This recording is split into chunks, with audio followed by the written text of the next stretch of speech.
Okay, listen to this. One of the ways the Obama administration is marking Martin Luther King holiday is a promotional push for Obamacare.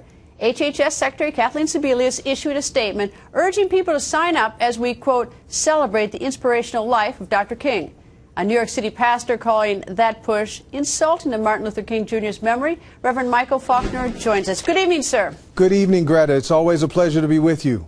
Always a pleasure to have you. Why do you find that insulting, sir, that they used Martin Luther King to help push out Obamacare? I find it insulting because they take bad legislation and they're trying to use the memory, the good memory, and the wonderful legacy of Dr. King and how he achieved what he was able to achieve through the civil rights movement, through his life and his legacy, his writings, and all that he stood for to cover up the horrible government fiasco known as the Affordable Health Care Act, because it is not affordable and it doesn't promote health. And in terms of in the community, I know that you work in Harlem. I mean, how has Obamacare impacted your community, members of your congregation? It really hasn't, to be honest with you, because it really has not addressed any new issues. In New York State, we have always had a health care program that truly looked out for the marginalized and the poor. However, the Affordable Health Care Act was supposed to address issues like prevention. It does not. It does not level the playing field. It does not help people to get healthier. It just simply shifts the payment of the bill to someone else. And it supposedly guarantees affordable health care for everyone, and it really does not, because the health care costs are continuing to skyrocket, and we are going to reach a point in time in this country where we are no longer going to be able to afford these sicknesses. We need to address health in a way that promotes health and not simply pays for sickness. Reverend, let me ask you another question, too. It's about comments that President Obama made to the New Yorker magazine. The president reportedly saying, "There's no doubt that some folks who just really dislike me because they don't like the idea of a black president. Now, the flip side of it is there are some black folks and maybe some white folks who really like me and give me the benefit of the doubt precisely because I'm a black president." Reverend, your thoughts on the president's comments? He is the president of these United States of America. Black, white, whatever. We elected him, and twice. So he's got a job to do. Black, white, whatever. And sure, there's some people that don't like him because he's black, and there's some people that are going to give him the benefit of the doubt because he's black. So what?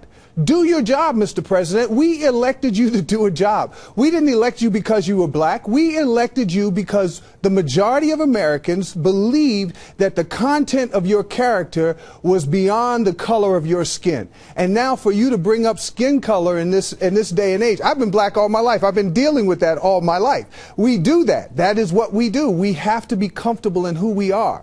Not saying that the comments said that Mr. Obama is not comfortable in who he is. However, he is the president of the United States. I don't expect the president to say those things or to at least say them out loud so people can hear them. I mean, he's the president. He's got a job to do.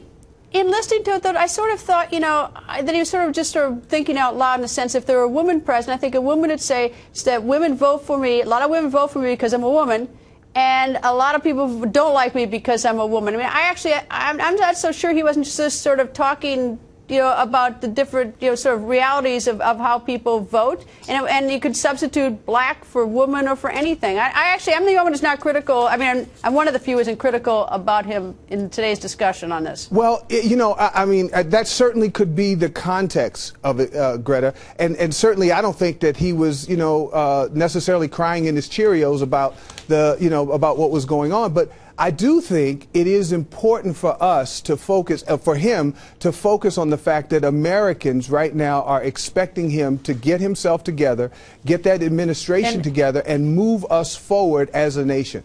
Agreed. And we've got to get off the race thing, which can be so dividing amongst us, and sort of work forward for the entire country. Absolutely. Reverend, absolutely. Always nice to see you, Reverend. It is wonderful to see you, Greta. And we, just one more thing about the health care bill. We really do need to focus on prevention. That is one of the things that this nation has not done. We haven't addressed it. We need to address it. We've been addressing it through community efforts, and we need to do more of that. Thank you, sir. Okay.